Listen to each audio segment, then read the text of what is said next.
Blogs থেকে মনোজ দাস। পশ্চিমবঙ্গের মুখ্যমন্ত্রী মমতা ব্যানার্জির বিরুদ্ধে বড় অভিযোগ, তিনি বাংলাদেশ থেকে অনুপ্রবেশকারীদের জামাই আদরে এই রাজ্যে এনে বসাচ্ছেন ভোটের ফায়দা তুলতে। সে অভিযোগ যে মিথ্যে নয় সেটা স্বীকার করেছেন আবার মমতার দলেরই নামী সাংসদ সৌগত রায় স্বয়ং। বাংলাদেশ থেকে আসা মানুষদের সম্পর্কে তিনি বলেছেন এই গত 2-3 দিন আগে, যে তিনি বলেছেন যে বাংলাদেশ থেকে আসা মানুষদের বড় আশ্রয় মমতা ব্যানার্জি। মমতা দেবীর বদান্যতায় অনুপ্রবেশকারীদের স্বর্গরাজ্য হয়ে উঠেছে পশ্চিমবঙ্গ।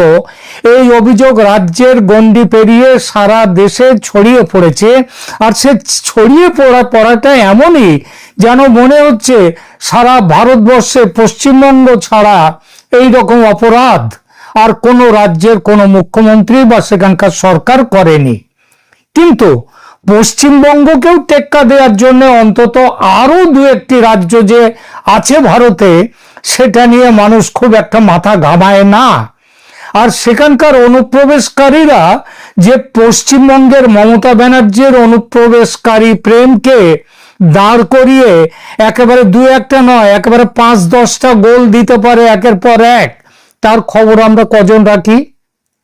পশ্চিমবঙ্গে যে কথা এত অনুপ্রবেশের পরেও ভাবা যায়নি এখনো, সেটা ঘটছে আমাদের পাশের রাজ্য ঝাড়খণ্ডে। লাখ লাখ অনুপ্রবেশকারী ঝাড়খণ্ডে এসে আদিবাসী মেয়েদের ফুসলে বিয়ে করছে, তাদের বাচ্চা কাচ্চা হচ্ছে স্বাভাবিকভাবে। আর সেসব বাচ্চা মায়ের পদবি পাচ্ছে না, পাচ্ছে বাবার ওই আলী, রহমান, খান ইত্যাদি পদবি। এবং তারা হয়ে যাচ্ছে জমি জায়গার মালিক। যে জমিতে একমাত্র আদিবাসী মানুষের অধিকার, সেসব জমির মালিকানা হাত বদল হয়ে এইভাবে চলে যাচ্ছে যারা আদিবাসী নয়, এমনকি যারা এই দেশের অধিবাসী নয়, অন্য দেশ থেকে চোরা পথে অবৈধভাবে এসেছে তাদের কাছে। বিষয়টা নিয়ে ঝাড়খণ্ড হাইকোর্ট কড়া মন্তব্য করেছে 2 বছর আগে। রাজ্য ও কেন্দ্রের সরকারকে ব্যবস্থা নিতে বলেছে, কিছু অবধি ব্যবস্থা এখনো নেওয়া হয়নি।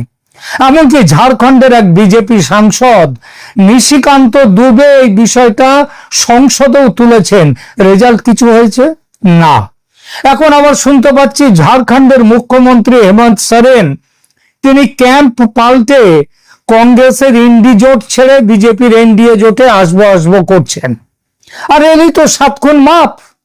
এখন যে হইচইটা হচ্ছে সেটাও বন্ধ হবে তখন, কারণ নিজের জোটের লোক না, নিজের জোটের লোক, অতএব তার 7 খুন মাপ।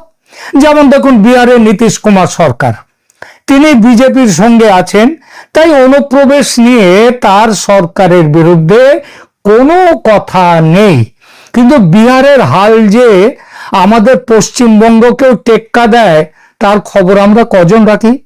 মনে রাখবেন, এবার নিয়ে 10বার এবং একটানা 20 বছর বিহারের মুখ্যমন্ত্রী নীতিশ, তার এই সময়ের একটা বড় অংশ বিজেপির সঙ্গে জোট বেঁধে জোট সরকারে। পশ্চিমবঙ্গে অনুপ্রবেশ নিয়ে প্রশ্ন উঠলে মমতা দোষ চাপান বিএসএফ বা কেন্দ্রের ঘাড়ে, আর বিজেপি বা কেন্দ্র সাথে সাথে নিজেদের ঘাড় থেকে সেই দোষটা চাপিয়ে দেয় রাজ্যের ঘাড়ে। বিহারে কেন্দ্র রাজ্য একই পক্ষের, মানে বিজেপির, তার উপরে পশ্চিমবঙ্গের মতো বাংলাদেশের সঙ্গে বড় বর্ডার নেই তাদের বিহারের, তাই রাজ্য ও কেন্দ্র ঢিল ছোড়াছড়ি করে না, কিন্তু সর্বনাশ যা হওয়ার হয়ে যাচ্ছে। এই সর্বনাশ যে কতটা বড় তার প্রমাণ এলো কয়েকদিন আগে। দেখুন, আপনারা ইতিমধ্যেই জেনেছেন যে পূর্ব ও উত্তর পূর্ব ভারতে ভারতীয় সৈন্য সেনার সামরিক সক্ষমতা বাড়াতে 3টি নতুন সেনা ঘাঁটি বা গ্যারিসন তৈরির পরিকল্পনা করেছে ভারত সরকার। এর উদ্দেশ্য শিলিগুড়ি করিডর বা চিকেন স্নেক নামে যার পরিচয়, তার এবং সামগ্রিকভাবে উত্তর পূর্ব ভারতের সুরক্ষা বাড়ানো।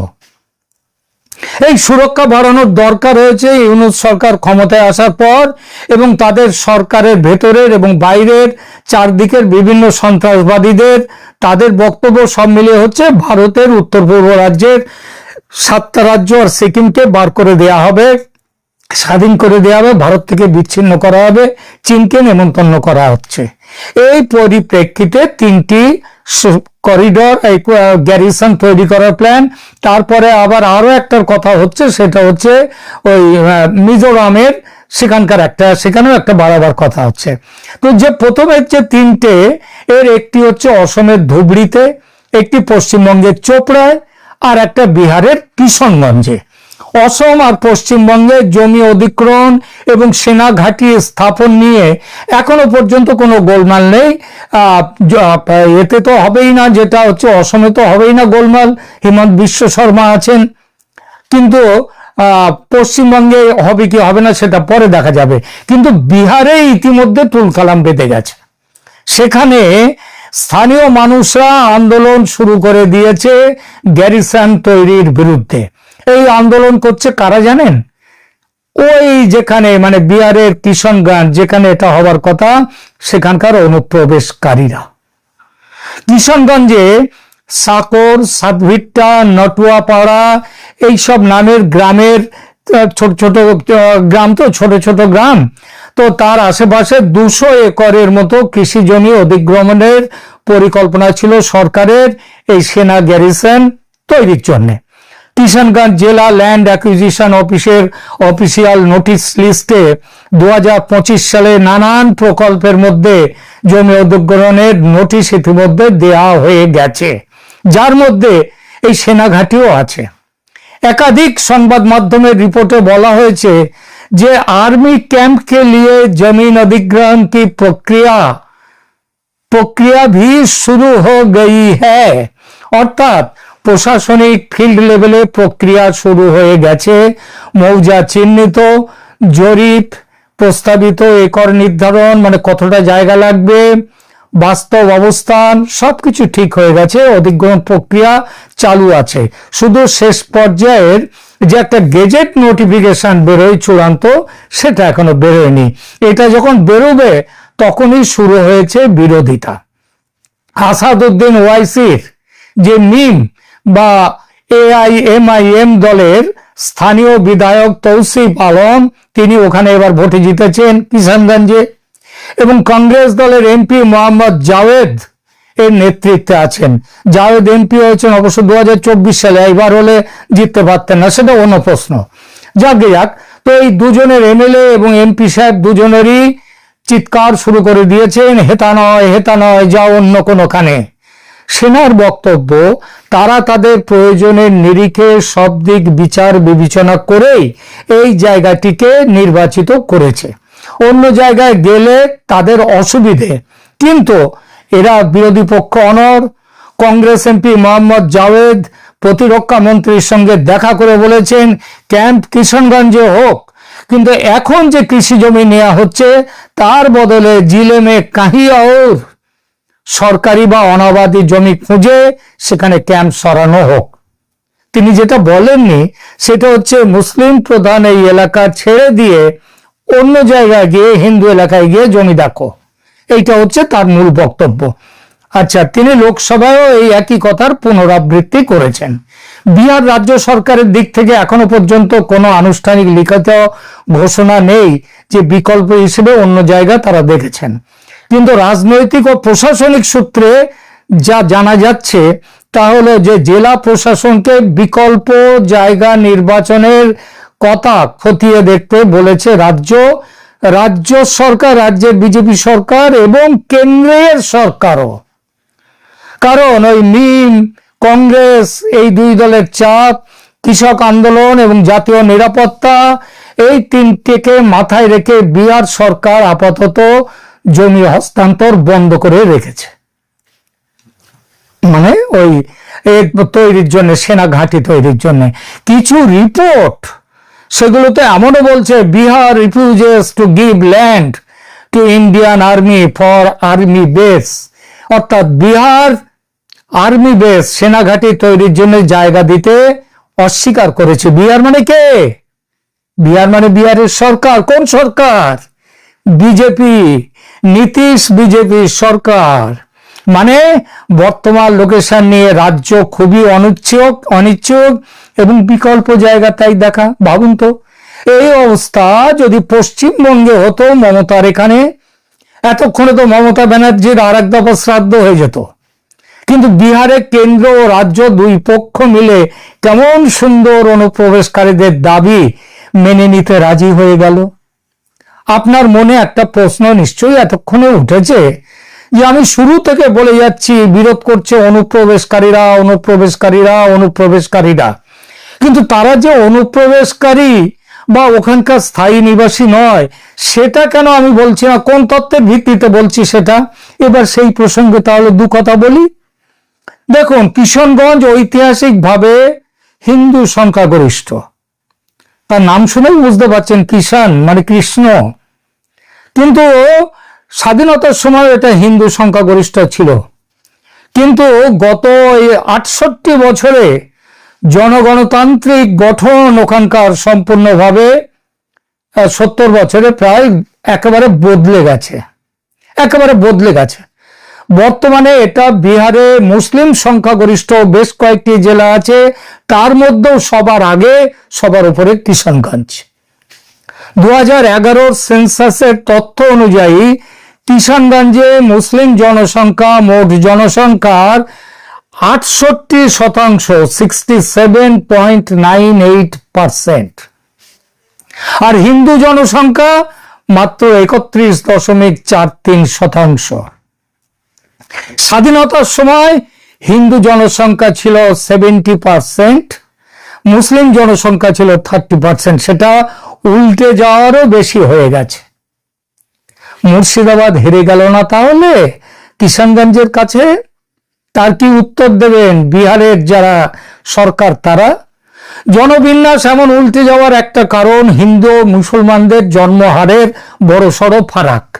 হিন্দু পরিবারে যেখানে একটি বা দুটি সন্তান বিহারের দিকে একটু বেশি হয়, তাও সেখানে গড় 2.5টিরও কম, আমি সেই জন্যই দুটি বলেছি।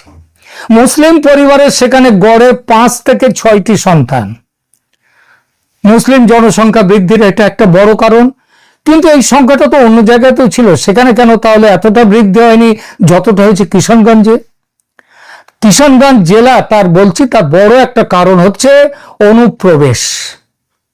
কিশনগঞ্জ জেলায় নির্বাচন কমিশনের বিশেষ নিবিড় সংশোধন বা SIR প্রক্রিয়ায় যে পরিমাণ ভোটারের নাম বাদ দেওয়া হয়েছে তা শুধুমাত্র একটা প্রশাসনিক ব্যাপার নয়, এটা গভীর জনতাত্ত্বিক রূপান্তর এবং সীমান্ত নিরাপত্তা সম্পর্কিত একটি অত্যন্ত সংবেদনশীল বিষয়।